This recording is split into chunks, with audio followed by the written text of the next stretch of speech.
Hey guys, what's up? Hope all is well. This is Drew with Trailhunter Overland. So, welcome to today's episode. It is the inaugural episode for this channel. Before we get started on today's content, I just wanted to get started with kind of explaining what this channel is all about, what I'm looking to accomplish, and hopefully help everyone out that's interested in it.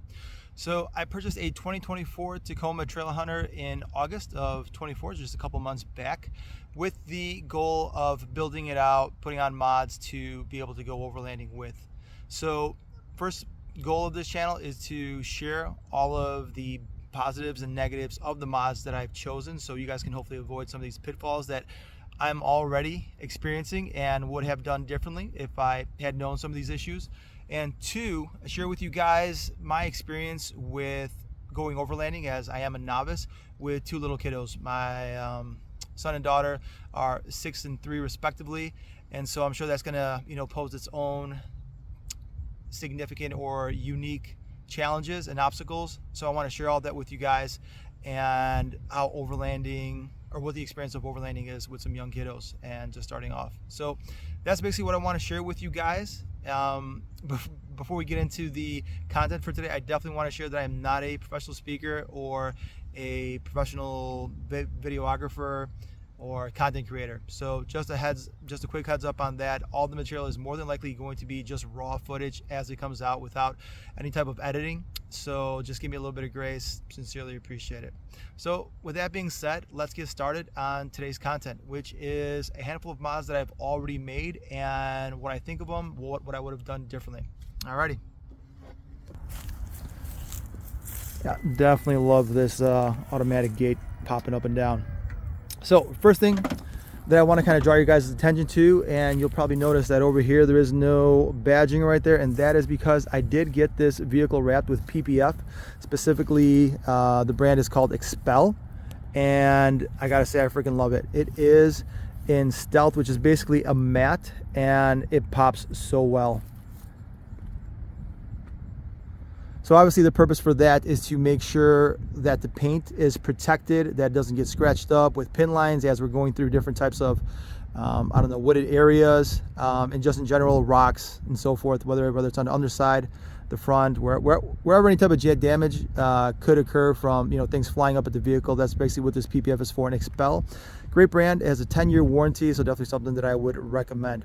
So first mod that I did over here is I put on some tints. So I have a 15 in the back, and then a 30 in the front.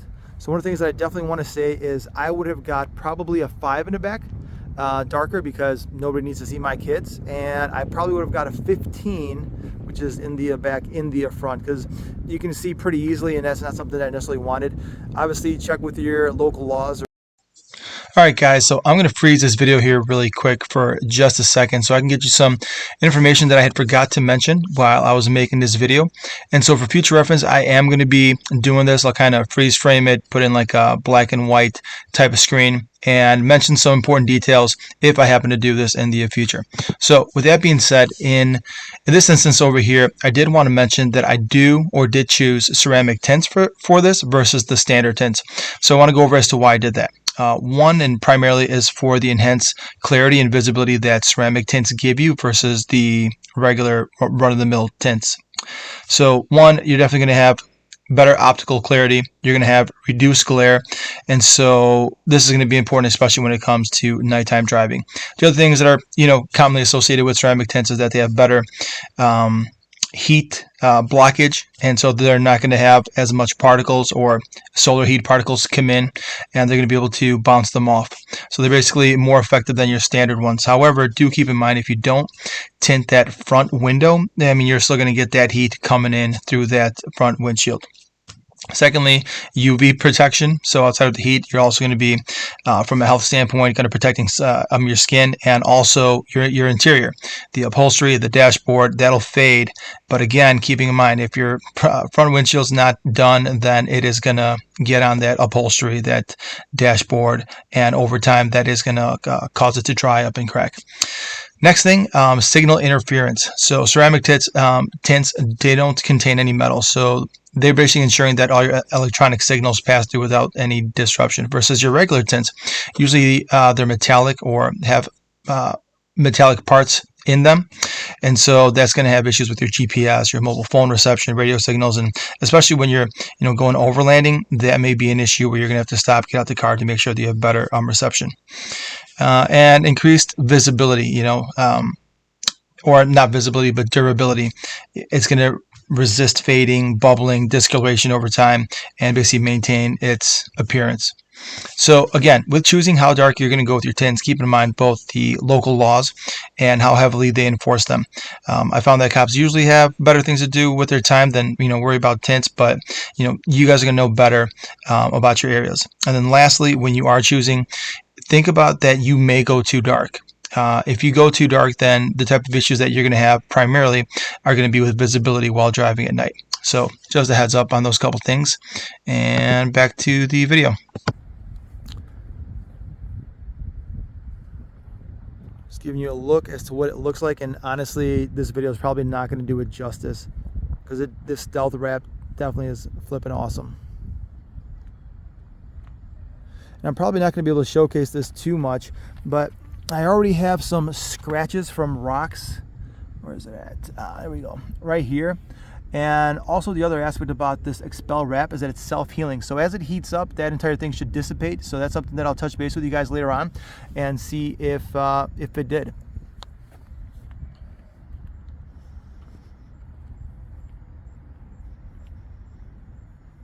All right, so those are 2 exterior mods that I have thus far done. Highly recommend. There's a shop, and I have a detailed video coming up with this, but it's called Detailed Doctors in Milwaukee. They're awesome. They definitely hooked it up. I'll have a discount code with that available when that new video pops up, so you guys can take advantage of it, and recommend chatting with them. Definitely an awesome experience. All right, well, let's hop into the next mod.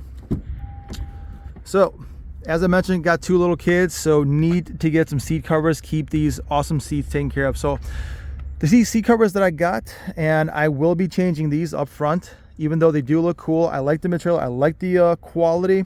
It is by, what is it called? Seatcoversolutions.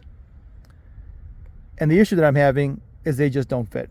It is not a good fitment. I don't know how they claim that this is specifically fitted, or this one is specifically fitted for it, because it's not. So if you take a look here, this kind of all bent up and curled up. The reason why is because I have to tuck this in because it's so flippin' big. It just hangs out. I mean, the end of the seat is like right about here, and this thing has about another 2 inches.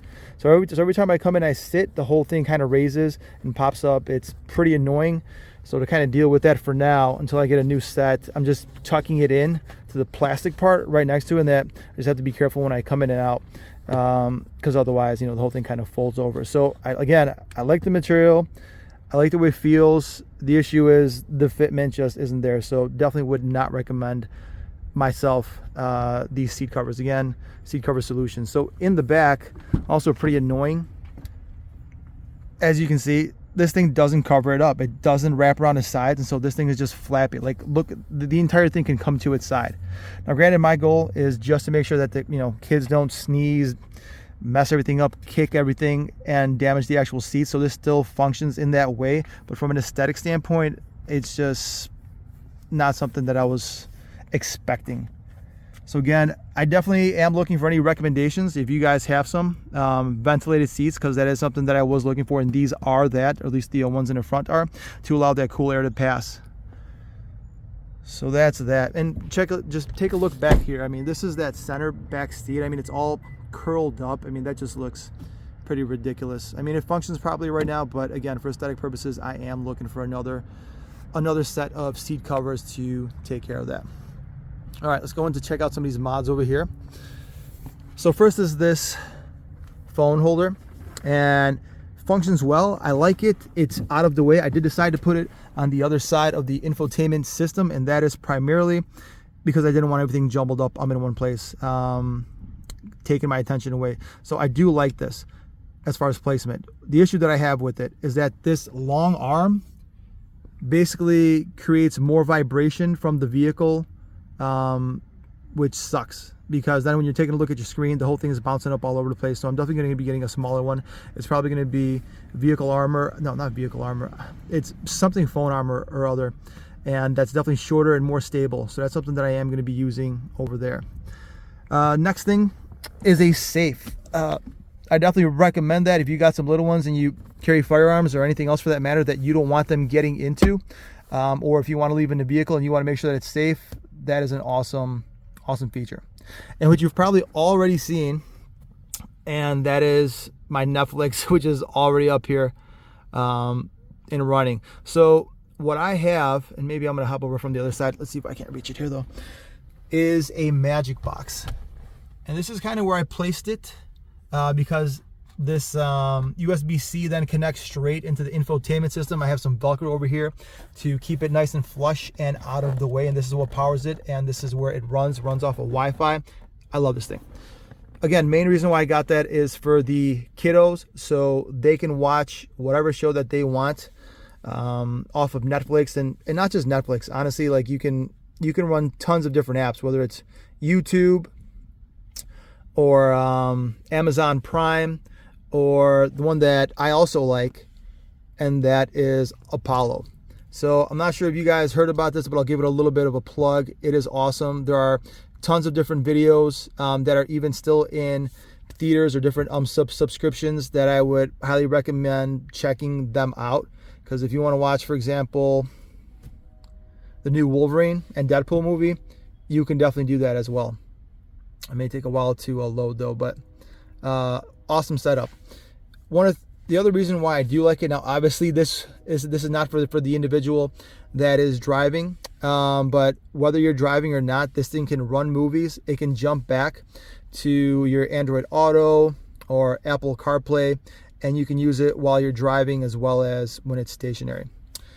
So love that mod for the kiddos, especially going on these longer trips. They're definitely going to enjoy it. Well, that pretty much covers everything here. One of the things that I do want to do is give credit where credit's due, and so a lot of not just ideas but information that I've gathered. I've checked out Independence Overland. If you guys haven't, check out his channel. He's got modifications going on with a Trailhunter as well, and just great content overall. So do check him out.